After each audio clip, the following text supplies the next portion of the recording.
How did it feel getting those first 2 career sacks? It was great. Just having the scheme that Lynn schemed up for us going into that game, and what I've been learning from Henny and Nua for these past 2 years has been really key into that. How have you fed off your teammates at the depth of the defensive line position? It's been really great having the reassurance of the interior and just having big guys to help me stuff the middle and then make it freer for me on the edge. Can you walk us through those sacks, maybe what you were seeing or feeling on those plays? Just executing the call that Lynn put up for us to execute, and it was just, making sure I was able to come free and, get me, in the play and get me marked off. What's Lynn like during the games? I feel like it's what we see on a day-to-day basis. It doesn't really change. He's a pretty calm and collected guy unless there's something like obviously very wrong that we keep busting. He has to keep reloading. I don't see him really lose his cool as much. So it's always calm, cool, collected, and making sure that it's always assignment key football.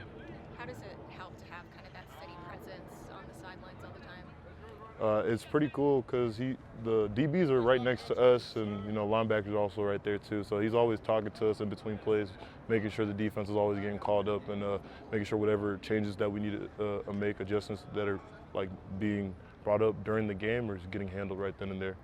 Coach Lynn's talked about having you play into the second half to get some of the rust off after being hurt last year. How do you feel like that process is going?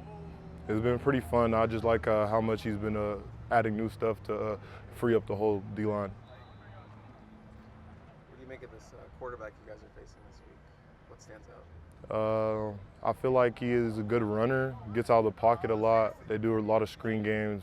He reads his RPOs pretty good. So it's a lot of the stuff that our team does that we've been practicing against. So we're going to keep keying down on the stuff that we've been, base technique stuff. Can you explain kind of trusting your preparation instead of chasing numbers on the stat sheets? Yeah, a lot of the times coaches is just making sure that my head's in the game and not chasing, a play, not trying to gamble, and making sure, letting me know that the plays are going to come to you. Surely they did come. So. How does practicing on a Sunday, like getting right to it after a Saturday game, how is that beneficial? It's different for sure. I feel like it's very beneficial because it gives us that Monday, first day of the week, kind of like to get off our feet football-wise and handle our school stuff early off in the week and get that put off to the side, so we don't we're gonna travel Friday, so we don't got to worry about it then. What's the team's mindset heading into the first road game? We already been preparing for this, so making sure that we stay on top of everything that we've been doing, making sure that we follow our core values.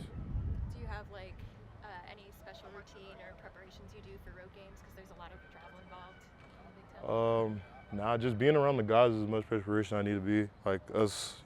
The whole traveling process is a process itself. As soon as we're done with the practice Friday, we're going to be doing something new that we haven't done. So it's going to be fun to see that for the first time. But we've had away games last year, been here for away games before, and it's always been a fun experience just being around the guys and being able to travel. And then by the time you get to the game, it's just, what we've been practicing, what we've been, watching on tape. Does getting those first 2 sacks take some of the pressure off or give you more confidence moving into the rest of the season?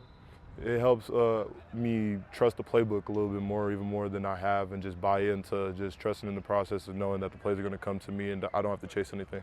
How does traveling kind of help the team bond a little bit more? I mean, the last 2 games you've been here, same old place, but now you're kind of... I feel like any game brings us together more, but traveling is different because you're going to somebody else's house, and it's a different feeling when you're, silencing a stadium and it's not your house that's rooting you on, and you go snuff the air out of the stadium, and then you come home with a win with the team and coming back home late and y'all just chatting it up the entire time. So those are the feelings that we're chasing, hoping to build those memories this season. Is the D-line close, and who are some guys that you've been learning from or working with through practicing games and stuff? I feel like the team as a whole has been closer than it has been that I've been around, and even with the amount of talent that we've had in past years, and then on this team, it's just everything from special teams to offense and defense. Everybody is, it's not like one group is being, the coach is going to make sure outside of that we're going to get some together with the D-line, of course, but even outside of that, it's not just we're all with the D-line or something. Everybody's with everybody. Let's do one more. What does that closeness allow the team to do?